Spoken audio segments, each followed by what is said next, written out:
दोस्तों, hello friends, hello everyone, this is me Anil Rathore and welcome back to my channel is English with Anil Rathore. So dear friends, आज मैं आपके लिए एक जोश भरी, एक उमंग भरी कहानी लेकर आया हूँ जो आपको इंस्पायर करेगी, जो आपको मोटिवेट करेगी जीवन में। दोस्तों, आप कुछ अगर बनना चाहते हो तो आपको क्या करना चाहिए, क्या नहीं करना चाहिए, तो सीखते हैं इस कहानी के माध्यम से। कहानी का हमारा विषय है एक कदम। दोस्तों, ये कहानी उन दो दोस्तों की है जो एक गांव में रहते हैं और दोनों दोस्त बहुत ही अच्छे फ्रेंड होते हैं। साथ में रहते हैं, साथ में उठते हैं, साथ में खाते हैं, पीते हैं, वो सारे दुख सुख में साथ में साथ देते हैं। बचपन से लगाकर आखिर तक वो साथ में रहने का वादा करते हैं एक दूसरे के साथ, लेकिन परिस्थिति के कारण दोनों बचपन में उनको बिछड़ना पड़ता है। दो दोस्त जिनका घर पास में ही रहता है, एक दोस्त को अपने परिवार के सहित बाहर गांव पढ़ाई लिखाई के लिए जाना पड़ता है और एक दोस्त मजबूरी में किसी कारण की वजह वो गांव में ही रह जाता है। तो उसकी छोटी सी दुकान होती है, छोटी सी दुकान रहती है और जिसके अंदर वो फूल, नारियल, अगरबत्ती, जो पूजा पाठ के सामान वगैरह होते हैं जो बेचता है। तो वो वहीं रुक जाता है गांव में। कुछ जब दोनों दोस्त साथ में खेलते हैं तो एक दोस्त जो होता है तो वो रोज सुबह मंदिर जाता है और एक दोस्त जो होता है वह रोज मंदिर के पास अपनी दुकान सुबह उठकर नारियल, फूल मालाएं और जो है सामग्री जो है वो बेचता है। तो दूसरा दोस्त रोज जब मंदिर जाता है सुबह उठकर तो वह अपने दोस्त से कहता है, यार तुम्हारी दुकान तो यहाँ पास में है, तुम भी मेरे साथ मंदिर चला करो। तो वो दोस्त उसे कहता है कि नहीं यार भाई, तुम जाओ, तुम होकर आ जाओ, मैं कभी भी चला जाऊंगा, मंदिर मेरे घर के पास तो है। ध्यान दे, उसका जवाब होता है कि दोस्त तुम जाओ, मंदिर मेरे घर के पास तो है, मैं कभी भी चला जाऊंगा। वो दोस्त मुस्कुराता है, वो मंदिर से होकर आ जाता है, वो उसे नहीं पूछता। दूसरे दिन फिर वो दोस्त सुबह उठता है, फ्रेश होकर आता है, नहा धोकर आता है उसके दोस्त के पास, वहां से अगरबत्ती, पूजा, नारियल लेता है। फिर वो मंदिर में जाता है। मंदिर में जाने से पहले अपने दोस्त कहता है कि दोस्त चलो आज अपन साथ में फिर मंदिर चलते हैं। फिर वही दोस्त, उस दोस्त का वही जवाब होता है कि दोस्त तुम जाकर आ जाओ, मंदिर मेरे घर के पास तो है, मैं फिर कभी भी चला जाऊंगा। तो दोस्तों, ऐसा करते करते वो कई बार उसे मंदिर जाने के लिए कहता है, लेकिन वह नहीं जा पाता। सिर्फ व्यस्तता के कारण, सिर्फ आलस के कारण, मंदिर में मंदिर में जाने के लिए उसे टाइम नहीं मिल पाता, समय नहीं मिल पाता, उसे ऐसा लगता है।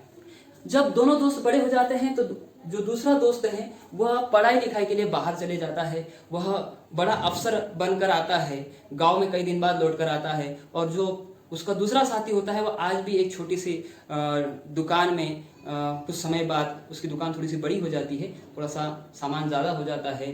तो वो उसके दोस्त के लिए जो अफसर बनकर आया है वह उसके दोस्त से मिलने के लिए जाता है। तो जो अफसर बनकर आया है वो आते से ही उसके घर पर जाता है और उसे कहता है कि दोस्त कैसे हो, उसका हालचाल पूछता है, उसके परिवार के बारे में पूछता है। तो उसके दोनों की शादी हो चुकी होती है, क्योंकि वो अपने उनके पत्नी के बारे में पूछता है। तो सब हालचाल पूछता है और कहता है कि चलो आज हम सब मंदिर चलते हैं। फिर वही दोस्त का जवाब जो होता है वो कहता है कि यार मैं अभी थोड़ा सा व्यस्त हूँ और तुम होकर आ जाओ, तुम बड़े दिन बाद आए हो और गाँव बहुत दिनों से आए हो, थोड़ा सा थक गए, तुम चले जाओ, मैं अभी बहुत थक गया हूँ, मैं फिर कभी चला जाऊँगा, और वैसे भी मंदिर मेरे घर के पास तो है।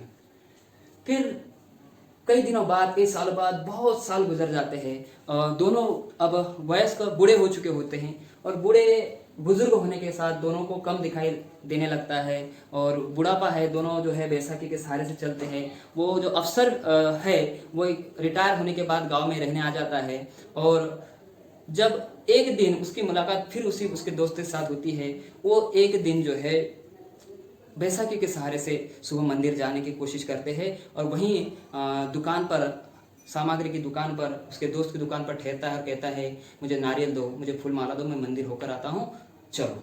फिर वो दोस्त का जो है फिर से एक बार मन करता है, चलो यार मैं आज मेरे पुराने साथी के साथ मंदिर जाता हूँ। तो दोस्तों चलो मंदिर चलते हैं। तो उस बुढ़ापे में वो कहता है कि यार अब तो मेरी उम्र हो चुकी है, मेरे से चले भी नहीं जाता, मेरा स्वास्थ्य भी ठीक नहीं रह पाता, आप होकर आ जाओ, फिर मुझे समय मिलेगा तो मैं फिर कभी चला जाऊँगा। उस दोस्त को थोड़ा सा गुस्सा आता है, थोड़ा सा नाराज हो जाता है, और वो एक दोस्त होने के नाते अपने दोस्त पर गुस्सा जाहिर कर देता है और कहता है कि तुम कितने मूर्ख हो, कितना बुज़दिल इंसान हो कि मंदिर तुम्हारे घर के पास में है, तुम्हारे दुकान के पास में है, मैं तुम्हें बचपन से देखते आ रहा हूँ, लेकिन तुम कभी भी मंदिर चलने के लिए राज़ी नहीं होते, कभी मेरे साथ बचपन में भी नहीं आए, जब हम दोनों बड़े हुए तब भी मेरे साथ मंदिर जाने से कतराते थे, और अभी भी ऐसा बोल रहे हो, मुझसे कोई नाराज़गी है क्या? तो वो कहता है नहीं, मेरे पास अभी व्यस्त हूँ और अभी मेरे से चले भी नहीं जा रहा है और दुकान भी चल रही है, मेरे पास टाइम नहीं है।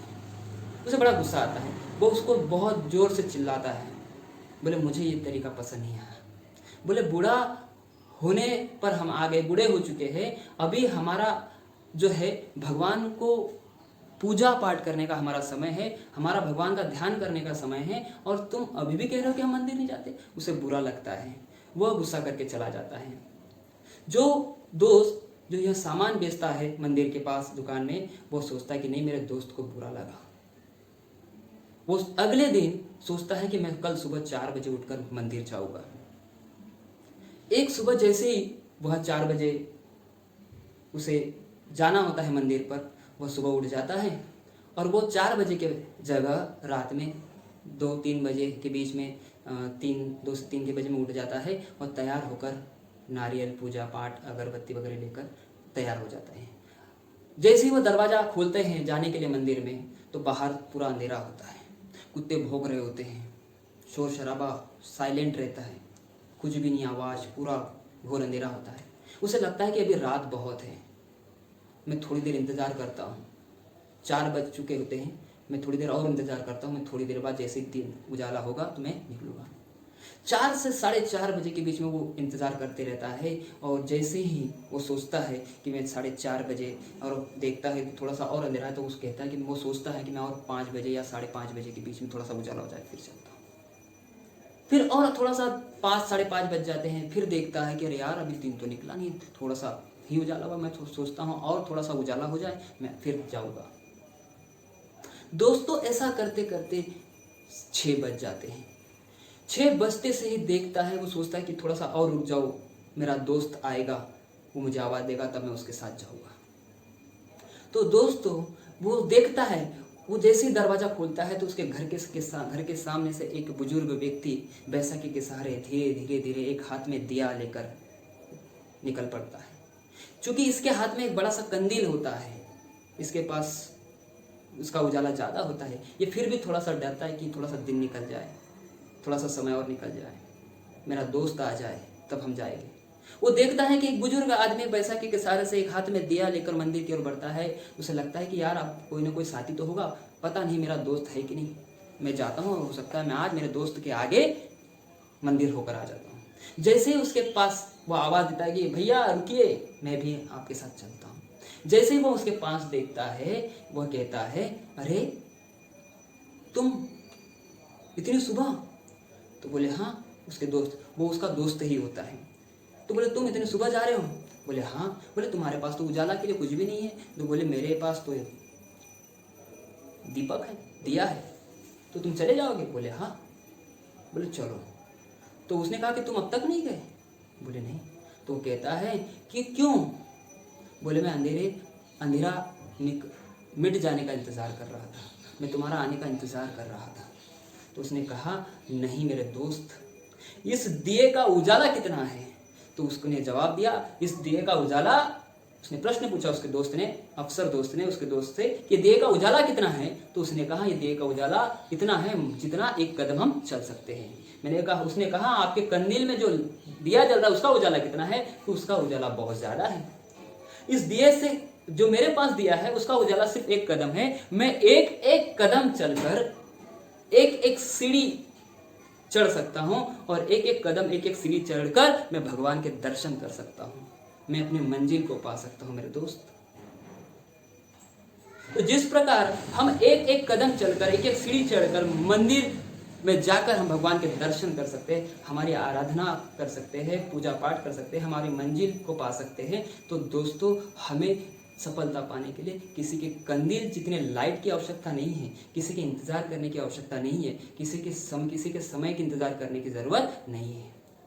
दोस्त उन्होंने कहा कि जब तुम्हारे पास समय था तब भी आप नहीं गए, जब आप बड़े हुए तब भी आपने अपनी मंजिल को नहीं पाया, और अब बुढ़ापे में आपके पास कंदील है, उजाला है, लेकिन आप नहीं पहुंच सकते क्योंकि आप में उसके प्रति सफलता को लेकर समर्पण नहीं है, आपके लक्ष्य के प्रति आपकी रुचि नहीं है। तो दोस्तों, जिस प्रकार एक दिए के उजाले में एक कदम चला जा सकता है, सफलता पाने के लिए भी वही जरूरी है। कोई भी इंसान किसी भी चीज की शुरुआत, किसी भी काम की शुरुआत एक कदम से होती है। आप खाना एक साथ 2 निवाला नहीं खा सकते, आप चलना एक साथ 2 कदम नहीं चल सकते, आप एक साथ दोनों हाथ से नहीं लिख सकते। तो दोस्तों, किसी भी काम को शुरू करने से पहले आपकी शुरुआत एक कदम से होनी चाहिए। अगर आप एक कदम बढ़ोगे तो एक एक कदम करते करते आप आपकी सफलता तक पहुंच जाओगे, वरना आप जीवन में हाथ पर हाथ धरे ही बैठे जाओगे। तो दोस्तों, कहानी का सारांश ये है कि सफल होने के लिए, लक्ष्य को प्राप्त करने के लिए हमको शुरुआत एक कदम से करनी पड़ेगी। मैं उम्मीद करता हूं कि मेरी ये कहानी आपको बहुत अच्छी लगी होगी, और जरूर इसको शेयर करें और मेरे चैनल को सब्सक्राइब करें। Easy English with Anil Rathore sir. Thank you so much.